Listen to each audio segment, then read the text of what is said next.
नमस्कार। मैं डॉक्टर मौसी Meena, assistant professor, department zoology. आज हम एनवायरमेंटल बायोटेक्नोलॉजी पार्ट फर्स्ट के बारे में देखेंगे। यह topic BSc part first paper second और यूनिट 5 का है। अब हम यहाँ एनवायरमेंटल बायोटेक्नोलॉजी या वातावरणीय जैव तकनीकी के बारे में देखेंगे कि इसके क्या क्या उपयोग हैं। तो यहाँ पर हम बायोटेक्नोलॉजी एनवायरमेंटल के तहत माइक्रो ऑर्गेनिज्म के द्वारा देखते हैं कि ये किस प्रकार हमारे लिए बेनिफिट है। तो इसमें हम दो के बारे में देखेंगे। फर्स्ट रिकवरी ऑफ मेटल्स और सेकंड है रिकवरी ऑफ पेट्रोलियम। तो ये एनवायरमेंटल बायोटेक्नोलॉजी है, ये एक तरह से सिस्टम है, वो भी साइंटिफिक और इंजीनियरिंग नॉलेज का है।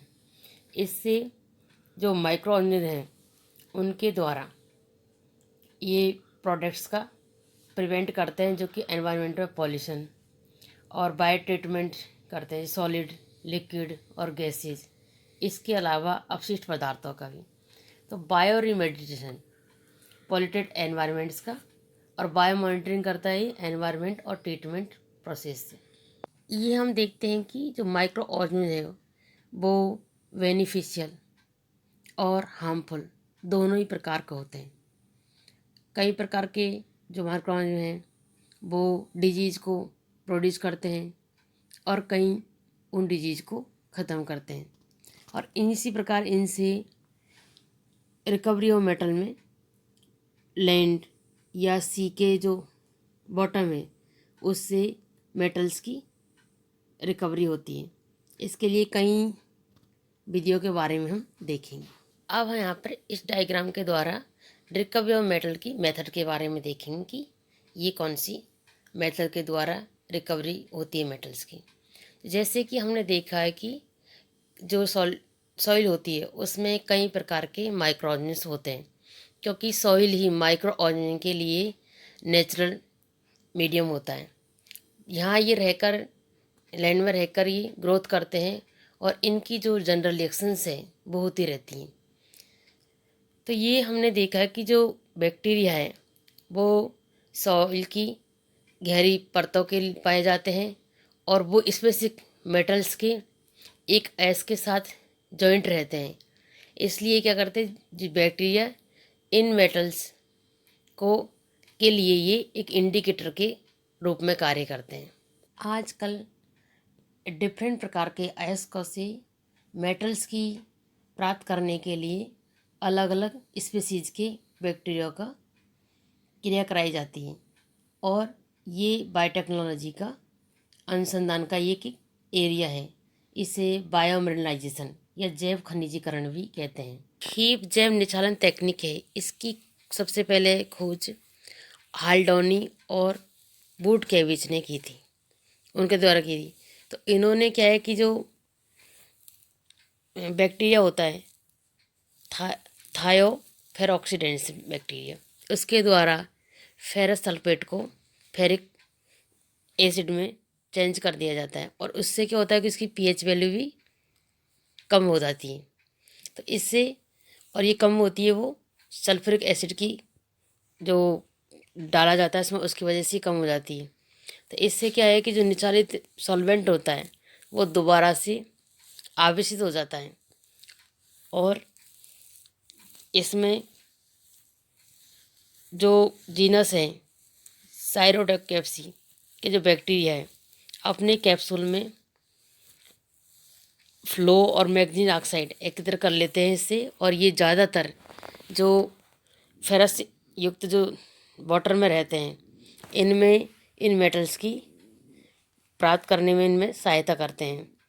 तो जो लो बैक्टीरिया होता है फेरिक हाइड्रोक्साइड से सैचुरेट रहते हैं, और जिस बॉटम पर ये सोर्स में रहते हैं उसके बॉटम में लोह अयस्क का एक तरह से इकट्ठे हो जाते हैं, और जहाँ से लोह अयस्क प्राप्त किया जाता है।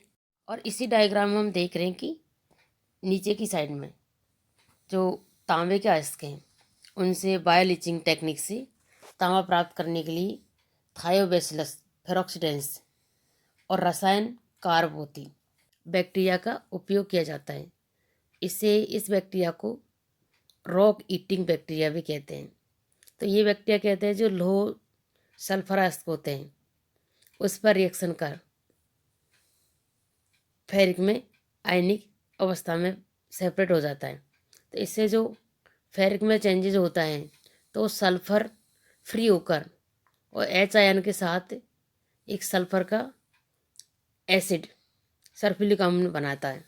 और कॉपर सल्फाइड जो फेरस आयन होते हैं वो सल्फ्यूरिक अम्ल के साथ रिएक्शन करके वो कॉपर सल्फेट और लोहे में चेंज हो जाता है और दोबारा से रिएक्शन करके फेरस सल्फेट भी तांबे के रूप में इससे तांबा प्राप्त होता है।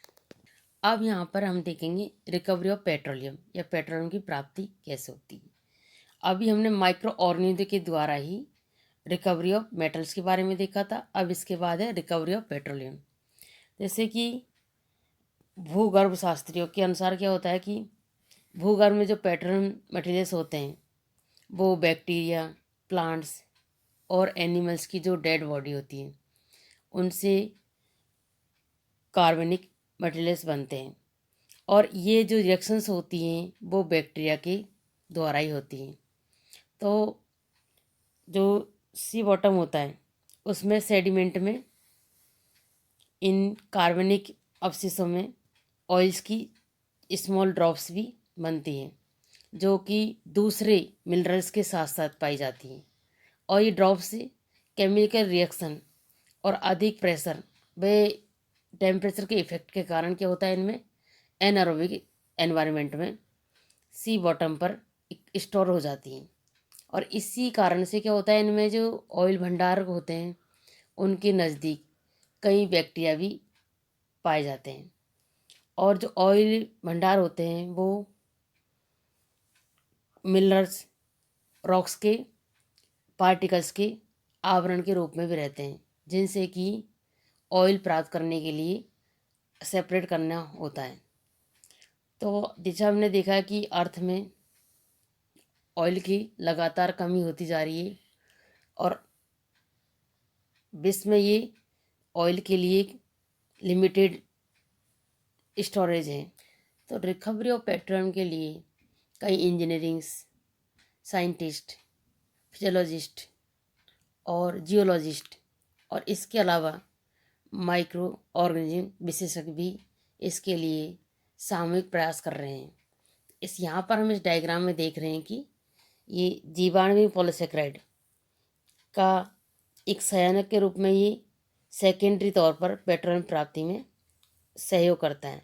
तो यहाँ पर हम बैक्टीरिया के रूप में देखेंगे कि जैंथोमोनास जो स्पीसीज का बैक्टीरिया है उसमें ये कैरेक्टर पाया जाता है। ये क्या करता है कि ये पॉलीसेकेराइड का जो थिक कवर होता है उसको अपनी बॉडी की सरफेस पर बनाते हैं और इनका जो उपयोग है वो उस वाटर की विस्कोसिटी बढ़ाने के काम में आता है जो कि ऑयल कूप से ऑयल की रिकवरी में हेल्प करता है। और यह जो मेथड होती है वो डिप्लेटेड ऑयल फील्ड्स में तेल निकालने के लिए काम में ली जाती है। इसलिए जो जैंथम गम होता है वो विस्कोफिशर की प्राप्त करने के लिए भी बैक्टीरिया से की जाती है। और इससे जो चिपचिपे डिटर्जेंट जो मटेरियल्स होते हैं वो एक दूसरे कूप में उसको खोदकर पाइप द्वारा तेल कूपों से इसमें डाला जाता है जिससे क्या होता है कि ये जो रॉक्स होती हैं उनसे चिपके हुए तेल के पार्टिकल्स भी अलग हो जाते हैं और जल के साथ ये जैंथम गम है वो इसके साथ मिलकर ऑयल कुओं से मिनरल्स ऑयल की ज़्यादा से ज़्यादा मात्रा में इसको इकट्ठा कर लेता है जिसका भी उसका जो एक्सक्रीशन होता है बाहर की तरफ वो पाइप्स के द्वारा ही किया जाता है। कुछ जो ऑयल रॉक्स होती हैं उनमें कार्बोनेट और पायराइट की जो मात्रा होती है वो भी ज़्यादा पाई जाती है। तो इन जो प्रवेशित कराए गए मटेरियल्स में अगर रॉक्स की पोरोसिटी में ग्रोथ हो जाती है और एसिड बनने के कारण इनमें कार्बोनेट्स भी डिजॉल्व हो जाते हैं और जो ऑयल रॉक्स होती हैं उनका निचालन हो जाता है और उससे पेट्रोलियम जो मटेरियल्स होते हैं उनके रूप में हाइड्रोकार्बन भी प्राप्त किया जाता है।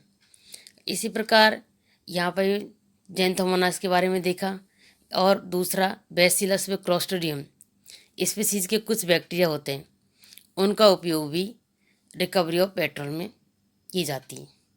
तो इन बैक्टीरिया का जो क्या होता है कि निवेशन करने के साथ ही जो न्यूट्रिएंट मटेरियल्स होते हैं, ये शुगर मिनरल्स भी वो जो ऑयल कूप्स होते हैं उनमें इनको मिलाए जाते हैं और ये कार्बन डाइऑक्साइड का प्रोडक्शन भी करते हैं, जो कि गैस प्रेशर को इंक्रीज करता है।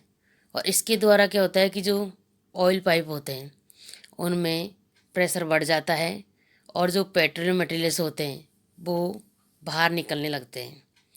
इसके कुछ बैक्टीरिया में पेट्रोलियम मटेरियल्स का होता है उसको निम्नीकरण करने की कैपेसिटी पाई जाती है। और जेनेटिक टेक्निक में हम देखेंगे कि सूडोमोनास पुटिडा एक बैक्टीरिया है, उसका भी डेवलप किया गया। इसमें क्या होता है कि नेप्थलीन, जाइलिन, एल्केन्स और कपूर इन सभी के निम्नीकरण करने की कैपेसिटी पाई जाती है, लेकिन ये तार में चेंजेस करने का कैपेसिटी इसमें नहीं होती। इसलिए इस कैपेसिटी का उपयोग जो बचा हुआ तेल रहता है ना कूप में, उसको प्राप्त करने के लिए किया जाता है। और इसके सूडोमोनास पुटिडा इन सभी बैक्टीरिया के अलावा कुछ मेथेनोबैक्टीरिया जैसी स्पीसीज के मेंबर भी होते हैं, जैसे मेथेनोबैक्टीरियम, मेथेनोकोकस और मेथेनोसार्सिना मेथेन गैस उत्पन्न करते हैं। और इनके कुछ जीनस में बैक्टीरिया ब्यूटेन, एसीटेट, फॉर्मेट, बुटेरिट इन सभी को प्रोडक्शन करते हैं। और ये सब जो कार्बनिक मटेरियल्स होते हैं उनके ज़्यादा एनवायरमेंटल प्रेशर और ज़्यादा टेम्परेचर और एनवायरमेंट कंडीशंस में भी पेट्रोलियम मटेरियल्स का फॉर्मेशन होता है। यहाँ तक हमने देखा कि एनवायरमेंटल बायोटेक्नोलॉजी के द्वारा, माइक्रो ऑर्गेनिज्म के द्वारा रिकवरी ऑफ मेटल्स और रिकवरी ऑफ पेट्रोलियम, इन दोनों के बारे में हमने देखा कि माइक्रो ऑर्गेनिज्म के द्वारा ही दोनों ही चीज़ें संपन्न हो जाती हैं। इसमें माइक्रो ऑर्गेनिज्म द्वारा इनकी रिकवरी में कुछ मेरिट्स भी हैं और इसके साथ साथ डीमेरिट्स भी हैं। तो वो देखते हैं हम ये कि आजकल कम कीमती और कम एनर्जी द्वारा ये दोनों की प्राप्ति की जाती है। और इस क्रिया के लिए क्या होता है कि इसमें जो उपयोग में लिए गए ये शॉर्ट लेवल या बड़े स्तर पर कहीं भी हो सकता है। और इस मेथड का उपयोग कई जो मेटल्स हों उनकी प्राप्ति के लिए किया जाता है, किंतु इनके साथ साथ क्या होता है कि इनका जो मीडियम होता है वो परिस्थितियों में डिफरेंस भी रखा जाता है। और इस मेथड का उपयोग है वो खनन स्थल पर ही किया जाता है। लंबे या चौड़े फैक्ट्रीज होती हैं की आवश्यकता इनमें नहीं होती, इसलिए ये कम एक्सपेंसिव होते हैं। और इस क्रिया के दौरान क्या होता है कि कोई टॉक्सिक मटेरियल्स या पॉल्यूटेंट एलिमेंट होते हैं वो नहीं बनते इनमें, इसलिए इनका निस्तारण है उसकी भी कोई समस्या नहीं होती, इनका निस्तारण आसानी से किया जा सकता है। और इसकी सबसे बड़ी बात है कि स्लो स्पीड से होने वाली रिएक्शन से, और इसमें जितने भी ये सजीव हैं उनके द्वारा एक ही कॉन्शियस परिस्थितियों में टेम्परेचर, पीएच, न्यूट्रिएंट्स मटेरियल्स की उपस्थिति में ही कम संपन्न होती है। इसलिए इसमें उपयोगी बैक्टीरिया का भी उसको लिविंग फॉर्म में रखा जाना भी बहुत आवश्यक होता है। सभी को धन्यवाद। इस प्रकार आज का हमारा टॉपिक एनवायरमेंटल बायोटेक्नोलॉजी कंप्लीट हो चुका है।